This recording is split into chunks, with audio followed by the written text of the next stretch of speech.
Gosier, Sainte-Anne, Saint-François, Le Moule, Petit-Canal, Port-Louis, Anse-Bertrand et Désirade, bienvenue dans la deuxième circonscription. 8 communes dont les principales ressources économiques proviennent de l'agriculture, la pêche et du tourisme. Autant d'atouts de développement que les 9 candidats de la deuxième circonscription convoitent. Parmi ces candidats, Gabrielle Louis-Carabin, la députée sortante. Cette année, elle brigue un 3e mandat après avoir été élue députée en 2002 puis réélue en 2007. Une ascension politique sous l'étiquette de l'UMP que le maire du Moule a décidé de mettre de côté en 2009.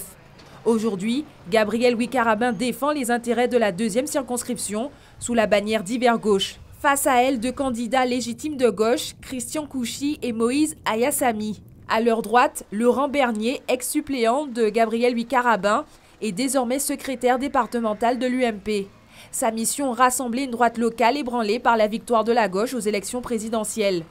Au milieu de cette triangulaire politique de candidats sans étiquette, Tony Sampère et Cédric Cornet. Très à droite, Teddy Gabreau pour le Front National, pour le combat ouvrier Claude Fletcher et Christian Carvigan pour le Parti chrétien-démocrate. Autant de candidats qui n'ont plus que 3 jours avant le premier tour des élections législatives pour convaincre les quelques 80 000 électeurs inscrits des 8 communes de la deuxième circonscription. Des électeurs attentifs et soucieux de leur avenir.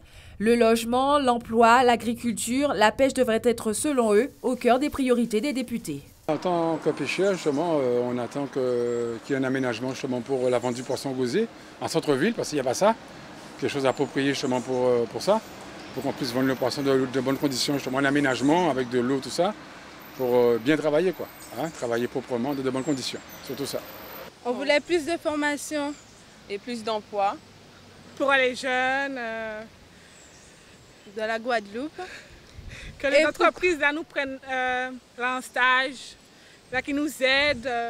J'attends un peu plus d'agriculture, plus de l'espace vert, moins de maçonnerie et puis un peu d'élevage et pour que les jeunes puissent s'intégrer à l'agriculture.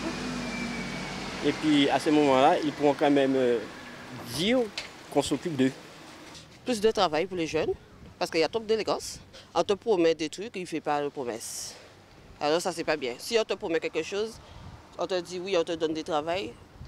Juste pour l'élection, on va te dire oui, on fait des trucs comme ça et quand ça passe, on ne fait rien pour toi. Le futur député, on attend qu'il s'occupe des jeunes, qu'il prenne ses responsabilités et ses engagements.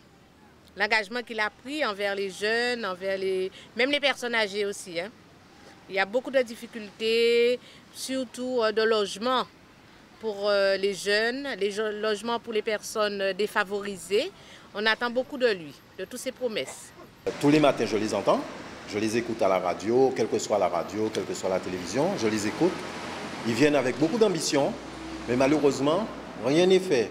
Mais j'espère encore une fois, pour la 1e fois, qu'ils vont se donner et qu'ils feront ce qu'ils disent et j'attends tout d'eux. Je souhaiterais que le futur député se penche sur l'emploi des jeunes, l'environnement et aussi sur le logement. De grands chantiers donc attendent le futur député de la deuxième circonscription, élu pour 5 ans à l'Assemblée nationale.